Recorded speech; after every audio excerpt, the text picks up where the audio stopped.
Studio 11 is our critical listening space where most high-level mixing and mastering takes place. Productions in progress are often brought in here to check for balance issues and ensure that they will translate to other listening environments.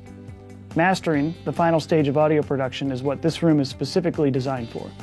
To ensure that finished mixes can be finalized as commercial masters, there is specific mastering hardware and software in Studio 11, but it also has a much more focused acoustic treatment than our other multi-purpose studios.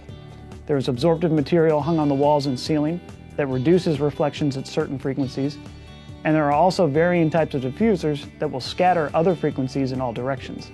All of this is designed to work in concert with the two different types of speaker systems that focus at two different listening positions within the room. By tailoring this environment to the needs of a mastering engineer, students are able to work in Studio 11 and make objective observations regarding the audio they are producing.